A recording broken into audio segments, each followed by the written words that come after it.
Hi! What are the reasons that we don't do what we really love to do?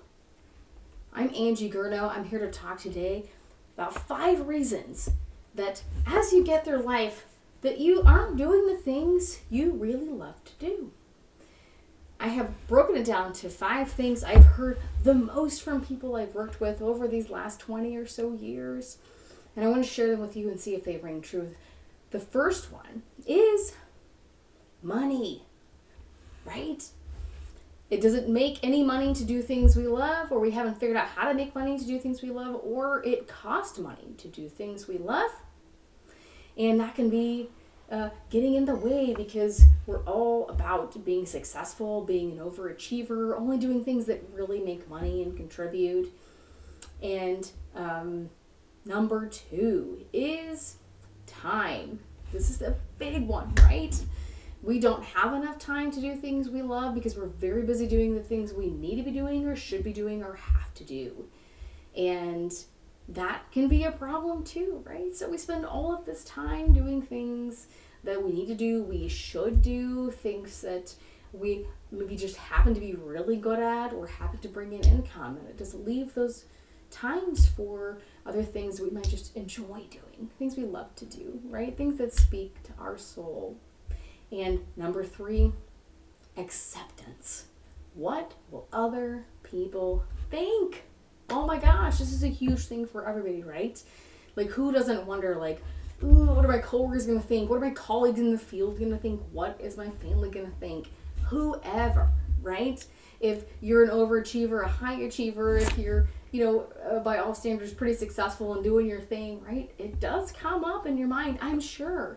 Like, what do people think if I, start playing a gig on the weekends, or I start doing some art, or whatever it is that you like to do, whatever speaks to your soul, right? Things that you love to do, right? It's different than how you make money. You might be concerned about what other people think. And number 4, guilt. Oh my gosh, this is a huge topic, and you will see me talk about this topic because it's like everywhere. Shame and guilt is such a huge part of our society and our culture, and it is, from what I have learned and what I have seen, worse than useless. So let's talk about guilt for a second. Guilt would be like, shouldn't I be happy with what I already have, right? I have a pretty good life. I have a pretty good career. Like, I should be totally happy. This should be enough, right? And we can really get stuck on that. And that keeps us from ever going that next step, finding one more thing, even going further in our lives and our development and who we are, and figuring that out and tapping into that, doing more things that we love, right? Number 5 is confidence. This seems like a weird thing if we're talking about if you're already successful, like if you're already have a career, it's a pretty good career, right? Like, why do I care about if I'm confident about other things? Well, here's how it comes up, right? So maybe there's some things you've always loved to do. You've done it since high school, or you just picked up on it, or you thought you might like to try it. It kind of brings a spark to you, kind of brings a joy to you. But there's this part of you that's like, what if I'm not good at it? Shouldn't I only do things that I'm good at, right? What if I'm not successful, right? So there's like this weird equation that only do things that you're really good at. And that can keep you absolutely stuck.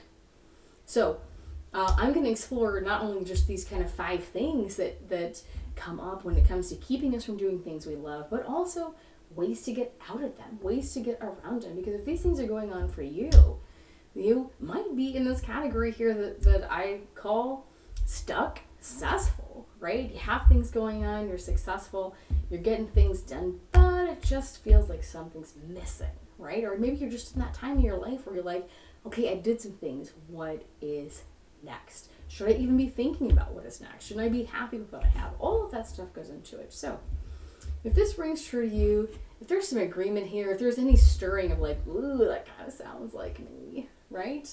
Then follow along. Join us here as we figure these things out and get this stuff kind of cleared up, sorted out, reorganized for you, get you out of being stuck, successful. And I'm here and dedicated my time here to helping people like you, smart, successful women feeling a bit stuck, feeling burnt out, feeling bored, whatever it is, to kind of get to those next steps to find real and meaningful success. Join me if you haven't already, and let's do this together.